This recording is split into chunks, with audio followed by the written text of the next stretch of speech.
আজকে আল্লাহর আইন না থাকার কারণে মানুষের জীবনে নিরাপত্তা হারিয়ে গেছে।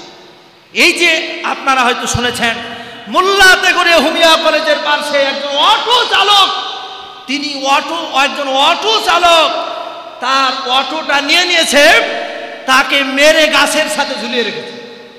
মানুষের মানবতা কোথায় চলে গেছে? এর একমাত্র কারণ হলো বিচার নাই। কি নাই? বিচার নাই। বিচার না থাকার কারণে এই দুঃসাহসগুলি, হত্যার বদলে হত্যা, ওয়াল আবদ বিল আবদ, এটা আল্লাহ তাআলা কোরআনুল কারীমের আল্লাহ পাক বলছেন, ইয়া আইয়ুহাল্লাযিনা আমানু কুতিবা আলাইকুমুল কিসাস, হে ঈমানদারগণ আমি তোমাদের উপর হত্যা অর্থাৎ কিতালকে ফরজ করেছি। বিধায় হত্যার বদলে হত্যা যদি না হয় তাহলে বিচার হয় না। এই জন্যই আরেকজন মানুষকে হত্যা করতে সাহস পায়। আল্লাহ বুঝার তৌফিক দিক, বলেন আমিন। আল্লাহর বিধানের কথা ইমাম সাহেবরা বললে ইমামদেরকে বলে মৌলবাদ। আল্লাহর বিধান চোর ধরা বললে হাত কেটে দাও, আমাদেরকে বলে মৌলবাদ। জিনা করলে ওকে 100 বেত্রাঘাত করো, আমাদেরকে বলে মৌলবাদ। কিন্তু 6 বছর 7 বছর 8 বছর শিশু যখন ধর্ষণ হয় তখন ওই কথাগুলি কোথায় থাকে বলেন? ঠিক কিনা বলেন? ওমিয়াম জিনার শাস্তি যদি কোরআন দেওয়া হয়, এই দুনিয়াতে আর কোন জিনা ব্যভিচার পরকীয়া থাকবে না। কথা বলেন, ঠিক কিনা বলেন? আমার মেয়ে আপনার মেয়ে ধর্ষিত হবে না। কিন্তু আল্লাহর আইনের কথা বললে কিছু মানুষের গা চুলকায়। এরা জালেম। এরা কি? উলাইকা হুমুজ জালিমুন। যারা আল্লাহর আইন মানেন, আল্লাহ বলছেন উলাইকা হুমুজ জালিমুন, উলাইকা হুমুল ফাসিকুন। আল্লাহর কথা, তারা ফাসিক, তারা জালেম, তারা কাদ্দার। এটা আল্লাহর কথা। কোরআন পড়তে হবে আমাদের। বেজার হচ্ছেন মনে হয়? না, আজকে আল্লাহর আইন না থাকার কারণে মানুষের জীবনে নিরাপত্তা হারিয়ে গেছে। এই যে আপনারা হয়তো শুনেছেন, মোল্লাতে করে হুমিয়া কলেজের পাশে একজন অটো চালক, তিনি একজন অটো চালক তার অটোটা নিয়ে নিয়েছে, তাকে মেরে গাছের সাথে ঝুলিয়ে রেখেছে। মানুষের মানবতা কোথায় চলে গেছে? এর একমাত্র কারণ হলো বিচার নাই। কি নাই? বিচার নাই। বিচার না থাকার কারণে এই দুঃসাহসগুলি, হত্যার বদলে হত্যা, ওয়াল আবদ বিল আবদ, এটা আল্লাহ তাআলা কোরআনুল কারীমের আল্লাহ পাক বলছেন, ইয়া আইয়ুহাল্লাযিনা আমানু কুতিবা আলাইকুমুল কিসাস, হে ঈমানদারগণ আমি তোমাদের উপর হত্যা অর্থাৎ কিতালকে ফরজ করেছি। বিধায় হত্যার বদলে হত্যা যদি না হয় তাহলে বিচার হয় না। মানুষ কই যায় রে দুনিয়া ছাড়িয়া, মসজিদের ওই পালকি আয়না দোলা দেয় সাজায়া তারে জনমের লাগিয়া। মানুষ কই যায় রে দুনিয়া ছাড়িয়া, মসজিদের ওই পালকি আয়না দোলা দেয় সাজায়া তারে জনমের লাগিয়া। এই বাড়ির লাগিয়া কত করলা মারামারি, মামলা মুকাদ্দমা কইরা খোয়াইলা করি। এই বাড়ির লাগিয়া কত করলা মারামারি, মামলা মুকাদ্দমা কইরা খোয়াইলা করি। আজকে তুমি যাবে চলে, আজকে তুমি যাবে চলে সব কিছু ফেলিয়া। মানুষ কই যায় রে দুনিয়া ছাড়িয়া, মসজিদের ওই পালকি আয়না দোলা দেয় সাজায়া তারে জনমের লাগিয়া। মসজিদের ওই পালকি আয়না দোলা দেয় সাজায়া তারে জনমের লাগিয়া। ছেলে মেয়ে নববধূর প্রেমেতে মজিয়া, নামাজ রোজা সব খুয়াইলা দুনিয়ায় আসিয়া। সেই ছেলেরাই গোসল দেবে, সেই ছেলেরাই গোসল দেবে মশারি টানায়া। মানুষ মানুষ কই যায় রে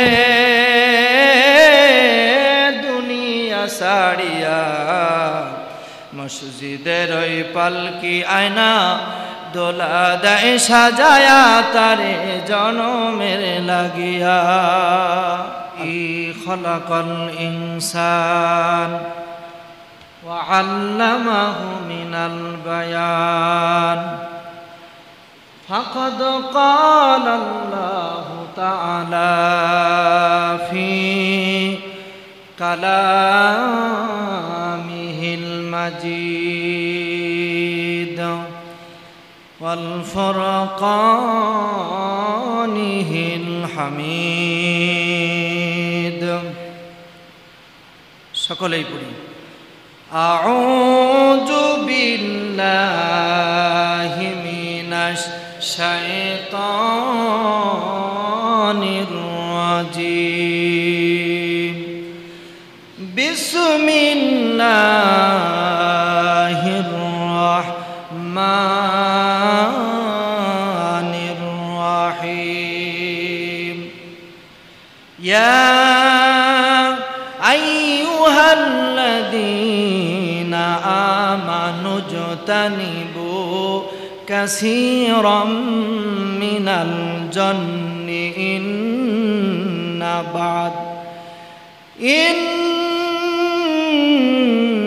বা'দাজ জান্নি ইসমু ওয়া লা তাজাসসু ওয়া লা ইয়াগতাব বা'দুকুম বা'দা। সাদাকাল্লাহুল আযীম। ওয়া ক্বালা তাআলা ফি শানি হাবিবিহি।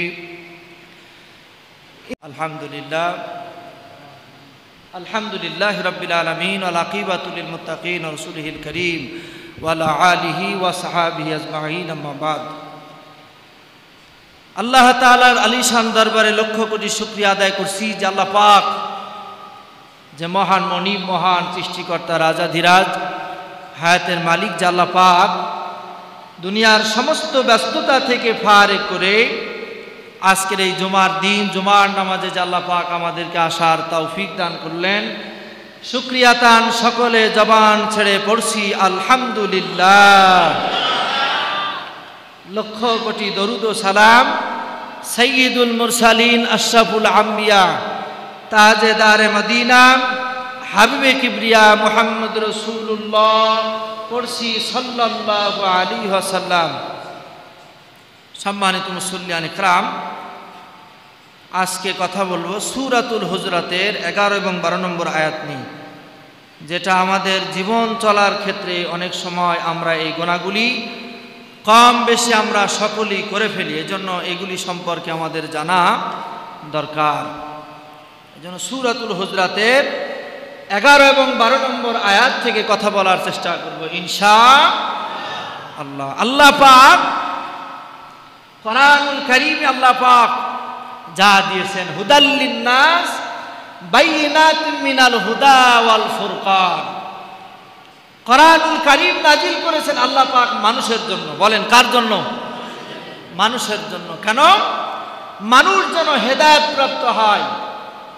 আর আল্লাহ তাআলা কোরআনুল কারীমের জন্য দিয়েছেন যে মানুষ যেন সত্য এবং মিথ্যার পথকে আলাদা করতে পারে কোরআন দিয়া।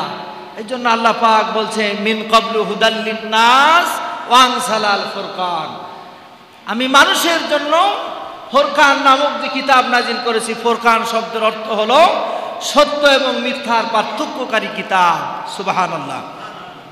সম্মানিত মুসল্লিয়ান ইকরাম, কোরআনুল কারীমের সূরাতুল হুজরাতের 11 নম্বর আয়াতে আল্লাহ পাক বলছেন ঈমানদারদেরকে ডাক দিতেছেন। কাদের? ঈমানদারদেরকে। আল্লাহ রাব্বুল আলামিন বলেন ইয়া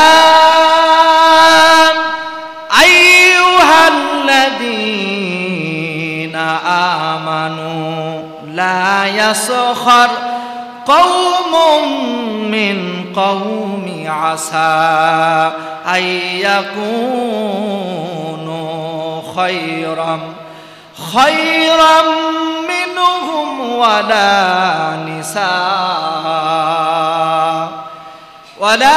নিসাউম মিন নিসাই আসা। আল্লাহ রাব্বুল আলামিন ঈমানদারদের ডাক দিয়ে বলেন, হে ঈমানদারেরা শোনো, কোন সম্প্রদায়কে তোমরা কোন সম্প্রদায় নিয়ে তোমরা বিদ্রুপ করো না, কোন মন্তব্য করো না, কোন বিদ্রুপ তোমরা করো না। কেন? তুমি যেই সম্প্রদায়ের প্রতি বিদ্রুপ মনে করতেছ, বলা যায় না তারা তোমাদের থেকে উত্তম হতে পারে। সুবহানাল্লাহ। আল্লাহ পাক নিষেধ করতেছেন, আপনি এক সম্প্রদায় এক বংশের মানুষ, অন্য আরেকটি বংশকে আপনি দেখতেই পারেন না, আপনি অন্য আরেকটি বংশের মানুষকে বিদ্রুপকারী মনে করেন। কিন্তু আল্লাহ পাক বলছেন যে না, মোল্লার বংশ আল্লাহ বানাইছে। কে বানাইছে? হালসানার বংশ আল্লাহ বানাইছে, সর্দার বংশ আল্লাহ পাক বানাইছে, মুন্ডল আল্লাহ বানাইছে, সব বানাইছে কে? আল্লাহ পাক বানাইছে। এই জন্য আল্লাহ পাক বলছেন, হে মুমিনগণ, তোমরা কোন সম্প্রদায় অন্য কোন সম্প্রদায় বা বংশের লোকদেরকে তোমরা এরকম ভাবে তাদের প্রতি তোমরা বিদ্রুপ করো না, বলা যায় না তারা তাদের থেকে উত্তম হতে পারে। সুবহানাল্লাহ। ওয়ালা নিসাউম মিন নিসাই আসা। আল্লাহ পাক বলেন, ও দুনিয়ার মানুষেরা শোনো, কোন নারীকে যেন অন্য কোন নারী যেন বিদ্রুপ না করে। এক নারী আর এক নারীকে বিদ্রুপ করবে না। যেই নারীটা অন্য কোন নারীর বিদ্রুপ করে, অন্য কোন নারী সম্পর্কে যখন খারাপ কথাগুলি বলে, আসলে অনেক না জেনে যদি এই কথাগুলি বলা যায় না ওই নারীটা তার থেকে উত্তম হতে পারে। সুবহানাল্লাহ। এই জন্য একজন নারী আর একজন নারী এরকম ভাবে বিদ্রুপ করবে না, আরেকজন নারীকে সে ছোট মনে করবে না। কারণ আল্লাহর কাছে দাম তো তার যে আবদাস সালিহান, যে নেককার এবং নেককারিনী। সুবহানাল্লাহ। এই জন্য কাউকে ছোট মনে করা যাবে না, কারণ সে তার থেকে উত্তম হতে পারে। কথাটি কার? আল্লাহ তাআলার। এটা আল্লাহ তাআলার কথা। আল্লাহ রাব্বুল আলামিন আরো বলেন, আইয়াকুন্না খায়রাম মিনহুন্না ওয়ালা তালমিসু আনফুসাকুম ওয়ালা তানাফাসু বিল আলকাব। আল্লাহ পাক বলেন, তোমরা বিইসাল ইসমিল ফুসুক। আল্লাহ পাক বলেন, তোমরা একে অপরে অন্যজনকে নিন্দা করো না, বদনাম করো না। বলেন, নিন্দা করা, বদনাম করা এবং মন্দ নামে ডাকা আল্লাহ পাক কোরআনুল কারীমে নিষেধ করেছে। মন্দ নামে ডাকা, নিন্দা করা, একে অপরে তোমরা নিন্দা করো না। এই অভ্যাস আমাদের কম বেশি আছে না নাই? আছে। একে অপরে নিন্দা করো না, মন্দ নামে ডেকো না, অন্যজনকে মন্দ নামে ডেকো না। আমরা একজনের নাম এক, অন্য নামে ডাকি। কি বলেন? অন্য নামে ডাকতে ডাকতে তার আসল নামে কেউ চেনেই না। কি বলেন? এমন মানুষ আছে না নাই? এমন মানুষ চেনেই না, মন্দ নামে ডাকতে চেনেই না। এজন্য এভাবে ডাকা যাবে না। আমাদের এই যে সামনে কথাটা বেঁধেই গেল, এই যে মেম্বার, উনি ভোটই করে নাই, মেম্বার হয়ে গেছে। সবাই মেম্বার নামে, আমি সেদিন মেম্বার বলে কেন, কাকে যেন জিজ্ঞাসা করলাম, বলছে না উনি ভোট করে নাই কিন্তু মেম্বার পদবি পেয়ে গেছে। কি বলেন? কিন্তু তার সঠিক নামে আমরা ডাকি না। এই জন্য আমরা তাকে নাম ধরে ডাকবো, খুশি হবে সে। কি বলেন? ঠিক কিনা? হ্যাঁ, না এরকম হয়। আপনার এলাকায় আরো একটি লোক আছে, একদিন ওই নামে কেউ চেনে না। আমি দোয়া করি আল্লাহ পাক তাকে জান্নাতুল ফেরদাউস নসিব করুক, বলে না আমি। তিনি মারাই গেছে, কিন্তু তাকে তার একটি ভালো নাম আছে, আবু তাহের নাকি এরকম নাম আছে, ও নামে চেনে না, অন্য নামটি বললামই না। আপনারা জানেন। কি বলেন? এজন্য এই ধরনের আমরা মন্দ নামে ডাকবো না, এ নিষেধ করেছেন কে? আল্লাহ পাক। এজন্য আল্লাহ পাক বলছেন এটা কতই না নিকৃষ্ট কাজ, এটা কতই না নিকৃষ্ট কাজ, যেটা তওবা ছাড়া মাফ হবে না। আর তারা যারা এই কাজগুলি করে, আল্লাহ পাক বলছেন ফাউলাইকা হুমুজ জালিমুন, তারা হচ্ছে জালেম। তারা কি জালেম? কার কথা? আমরা তো এগুলি হাসতে হাসতে করি, কিন্তু আল্লাহ তাআলা কঠোরতা প্রকাশ করেছেন যে তাদেরকে তওবা করা লাগবে। ওয়া মান লাম ইয়াতুব ফাউলাইকা হুমুজ জালিমুন, যে তাদেরকে তওবা করা লাগবে, আর তওবা না করলে তারা জালেম হবে। কি হবে?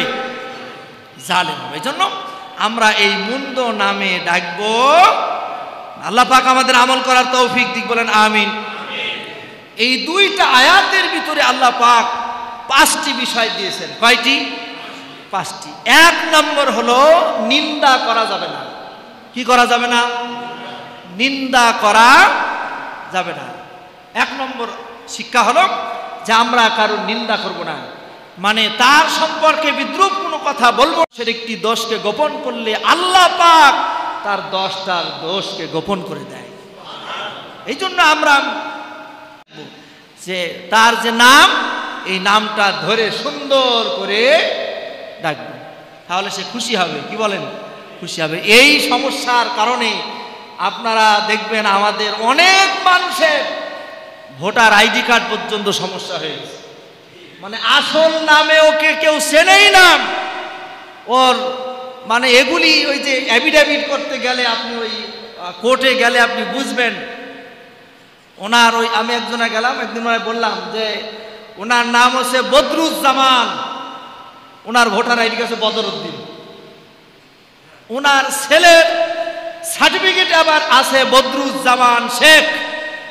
মানে এত সমস্যা। এই জন্য আমাদের সঠিক একটি নাম থাকা দরকার, যেই নামটি দ্বারা সব জায়গায় এই নামটিতেই পরিচয় হবে। তাহলে এরকম সমস্যার পড়ার সম্ভাবনা কম থাকবে। কি বলেন? ঠিক কিনা বলেন?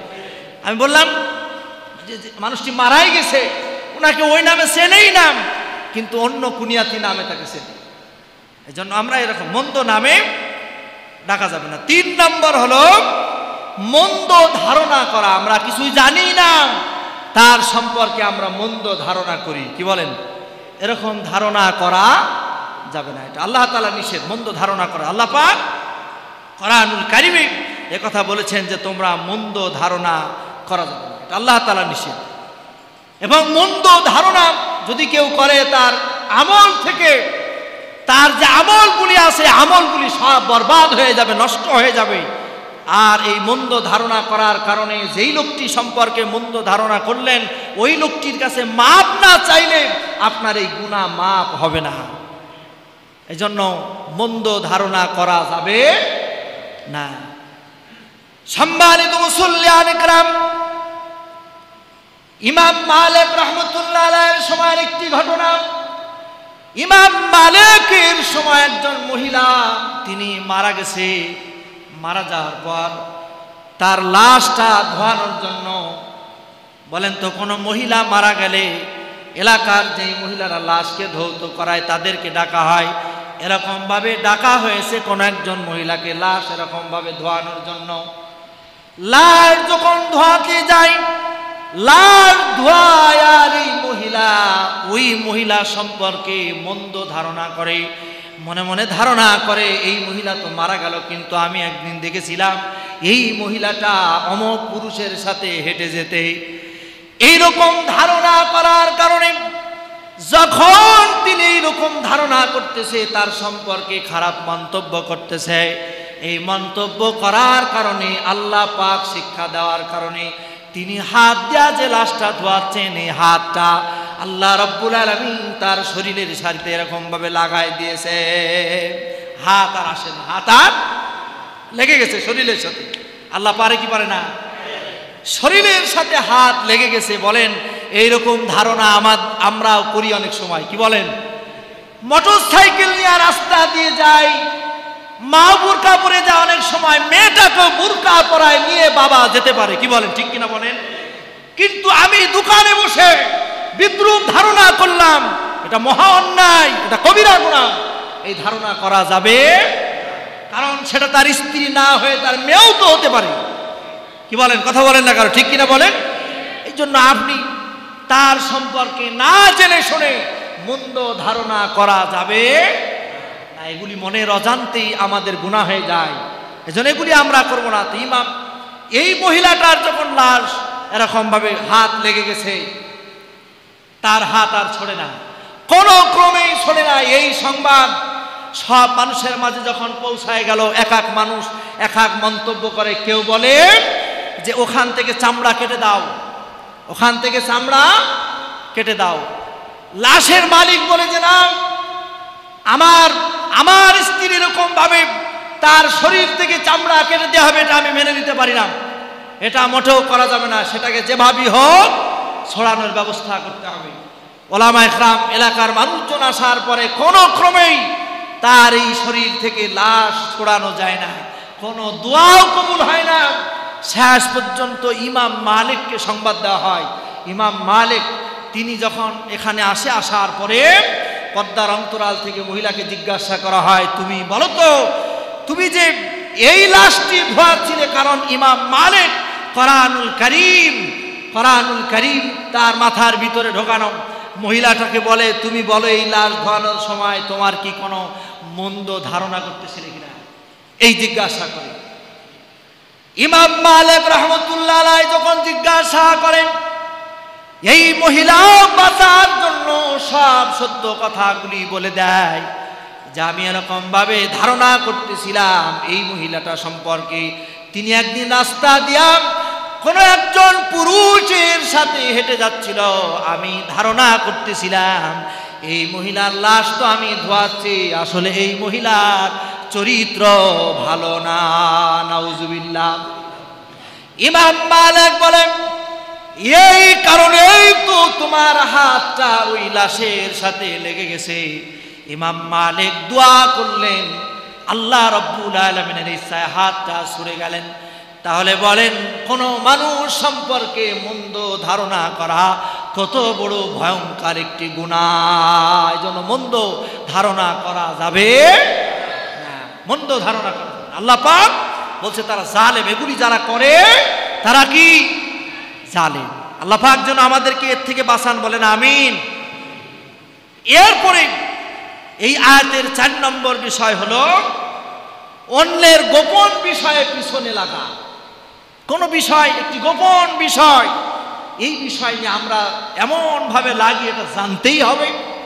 কি বলেন, আছে না নাই, গুণ আছে না নাই, এটা জানতেই হবে, এমন চিন্তা জানতেই হবে।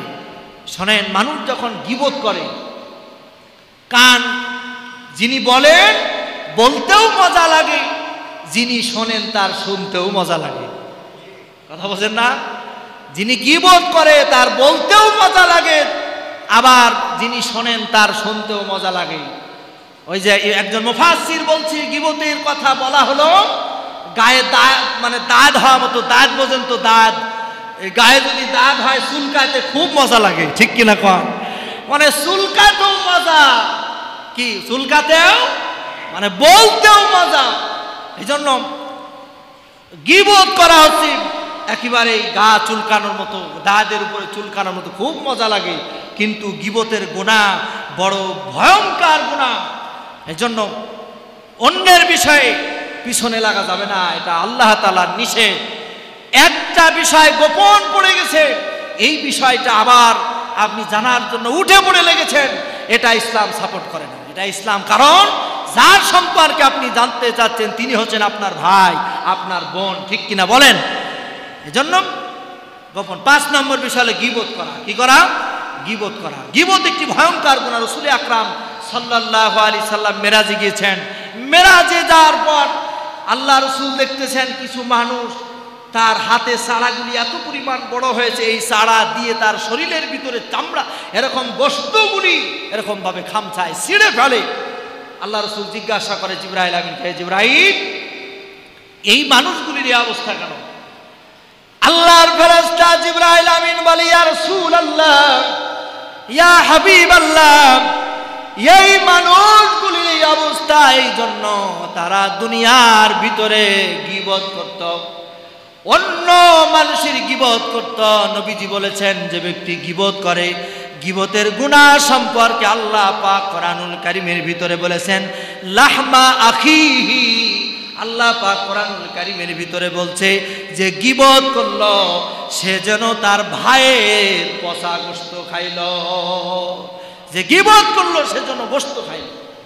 যেন গীবতের এত ভয়ঙ্কর গুনাহ, এজন্য গীবত আল্লাহ রাব্বুল আলামিন সূরাতুল হিজরাতের এই 2টা আয়াতে এই 5টি বিষয় আল্লাহ পাক বলেছেন। বলেন এই সমস্যা আমাদের আছে না নাই? মনের অজান্তে আমরা অনেক সময় বাঁচতে পারি না, হয়ে যায়, কিন্তু আল্লাহ তাআলার কাছে তৌফিক কামনা করতে হবে আল্লাহ পাক যেন এই গুনাহ থেকে আমাদেরকে বাঁচান। কি তৌফিক কামনা করা যাবে না? কি আপনারা কি ঘুমাচ্ছেন নাকি? তৌফিক কামনা করা যাবে কিনা? এই জন্য আল্লাহ তাআলার কাছে তৌফিক কামনা করতে, আল্লাহ যেন এই গুনাহ থেকে আমাদেরকে বাঁচান। কারণ এই গুনাহ নিয়ে যদি কবরে যায় তাহলে জালেম হয়ে কবরে যেতে হবে। কি হয়ে কবরে যেতে হবে? জালেম। আর যেহেতু আল্লাহ পাক বলছেন ওয়াত্তাকুল্লাহ ইন্নাল্লাহা তাওয়াবুর রহিম, তোমরা আল্লাহ তাআলাকে ভয় করো এবং তওবা করো। আল্লাহ তাআলা তওবা কবুলকারী। আপনি তওবা করলে আল্লাহ পাক এই তওবার করার কারণে আল্লাহ পাক এই গুনাহগুলি আপনার মাফ করে দিতে পারে কিনা বলেন? আর এই জন্য কারণ এই গুনাহর কারণে আমাদের ঈমান থাকে না। আমরা মনে করি যে আমাদের নাম মোহাম্মদ আব্দুর রহিম, খলিলুর রহমান আজাদি, একেবারে নাম দেখতেছেন কিন্তু আপনি মনে করতেছেন আপনার ঈমান আছে, কিন্তু না, আপনার ঈমান কোন সময় চলে যায় আপনি নিজেও জানেন না। ইসলাম না জানার কারণে, কথা বলেন ঠিক কিনা বলেন? ইসলাম না জানার কারণে আপনার ভিতরে ঈমান নাই। মাথায় টুপি থাকুক আর দাড়ি থাকুক আর যাই থাকুক, ঈমান থাকে না, ঈমান ভঙ্গ হয়ে যায়। মুফাসসিরিন ইকরাম বলেছেন 10টি কারণে। কয়টি কারণ? 10টি কারণে ঈমান থাকে। আচরণ কারোর ভিতরে যদি থাকে ওর ঈমান থাকবে না। এটা কার কথা? আল্লাহর কথা। আল্লাহ রাব্বুল আলামিন সূরাতুল জুমারের 65 নম্বর আয়াতে ঈমান চলে যাওয়া সম্পর্কে আল্লাহ রাব্বুল আলামিন 1 নম্বর বলেছেন যে কোন মানুষের ঈমান যে ভঙ্গ হয়ে যায় তার 1 নম্বর কারণ হলো শিরক করা, আল্লাহর একত্ববাদে, আল্লাহ তাআলার প্রতি অবিশ্বাস, আল্লাহ তাআলার একত্ববাদের সাথে কাউকে শরীক করা, বলি নাউজুবিল্লাহ। আর আল্লাহ বলছেন সব থেকে বড় মুশরিক হলো তারা যারা আল্লাহর আইন মানে না। এই হচ্ছে সব থেকে বড় মুশরিক, কারণ আল্লাহর আইন মানাটা ফরজ। আল্লাহর আইন মানা কি ফরজ। এই জন্য 1 নম্বর কারণ শিরক করা। কি করা? শিরক যারা করে তাদের ঈমান থাকে না। 2 নম্বর হলো ইন্নাল্লাযীনা কাফারু বিআয়াতিল্লাহি লাহুম আযাবুন শাদীদ। 2 নম্বর হলো কুফরি করা, আল্লাহ তাআলার জাত সিফতকে অস্বীকার করা। আসমানের মালিককে, জমিনের মালিককে, আমার রিজিকের মালিককে, হায়াতের মালিককে, মৌতের মালিক আমার আল্লাহ, সব কিছুর মালিক আল্লাহ। আল্লাহ তাআলার সাথে কুফরি করা, এইগুলি যদি কেউ অস্বীকার করে তার ভিতরে ঈমান নামক এই দৌলতটা থাকবে না। 3 নম্বর হলো নেফাক, মানে মুনাফিক। মুনাফিক হলো নেফাক।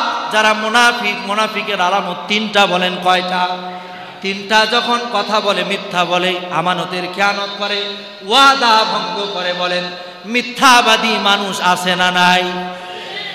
আমানতের খেয়ানতকারী মানুষ আছে না নাই? ওয়াদা ভঙ্গ করে, বলেন এই মানুষ আছে না নাই?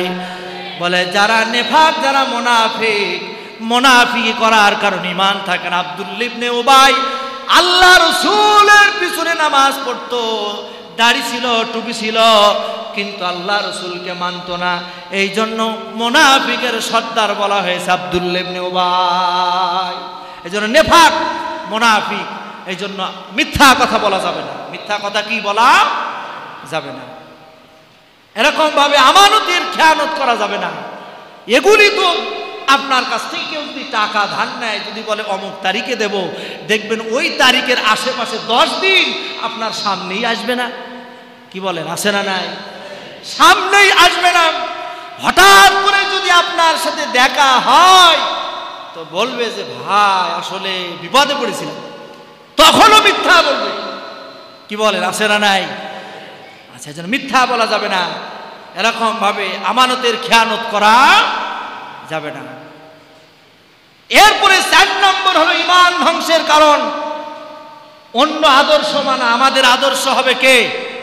মুহাম্মদ সাল্লাল্লাহু আলাইহি সাল্লাম, তিনি হবেন আমাদের আদর্শ। পৃথিবীর কোন বিজ্ঞানী, পৃথিবীর কোন সাধারণ মানুষ আমার আদর্শ হতে পারে না। কারণ লাকাদ কানা লাকুম ফি রাসূলিল্লাহি উসওয়াতুন হাসানাহ, আল্লাহ বলতে পৃথিবীর মানুষের জন্য সর্বোচ্চ আদর্শ হলো মুহাম্মদ সাল্লাল্লাহু আলাইহি সাল্লাম। বিদায় আল্লাহ রাসূলের আদর্শ বাদ দিয়া যদি অন্য আদর্শ কেউ মানে, আল্লাহ পাক বলছে তার ঈমান থাকবে না। ঈমান কি থাকবে না? তাই যদি হতো নবীজির চাচা নবীজিকে ভালোবাসতো, নবীজির চাচা নবীজিকে ভালোবাসতো, কিন্তু আমার নবীজি যখন চাচার জন্য আল্লাহ তাআলার কাছে দোয়া করেছে, আল্লাহ পাক নবীজির হাতকে সরাসরি ফিরাই দিয়েছেন। ওগো রাসূল, সে তোমার আদর্শ মানে নাই, বিধায় তোমার এই দোয়াকে আমি মঞ্জুর করতে পারলাম না। সুবহানাল্লাহ। এই জন্য আদর্শ মানতে হবে কার? রসুলের আদর্শ। কার? রসুলের আদর্শ। রসুল হলেন আমাদের আদর্শ। সম্মানিত ভাইরাম, এরপরে 5 নম্বর হলো আল্লাহর বিধান যাদের ভালো লাগে না। বলেন, আছে না নাই? আল্লাহর বিধানের কথা ইমাম সাহেবরা বললে ইমামদেরকে বলে মৌলবাদ। আল্লাহর বিধান চোর ধরা বললে হাত কেটে দাও, আমাদেরকে বলে মৌলবাদ। জিনা করলে ওকে 100 বেতায় হাত করো, আমাদেরকে বলে মৌলবাদ। কিন্তু 6 বছর 7 বছর 8 বছর শিশু যখন ধর্ষণ হয় তখন ওই কথাগুলি কোথায় থাকে? বলেন ঠিক কিনা বলেন? ওমিয়াম, জিনার শাস্তি যদি কোরআন দেওয়া হয়, এই দুনিয়াতে আর কোনো জিনা ব্যভিচার পরকীয়া থাকবে না। কথা বলেন ঠিক কিনা বলেন? আমার মেয়ে আপনার মেয়ে ধর্ষিত হবে না। কিন্তু আল্লাহর আইনের কথা বললে কিছু মানুষের গা চুলকায়। এরা জালেম। এরা কি?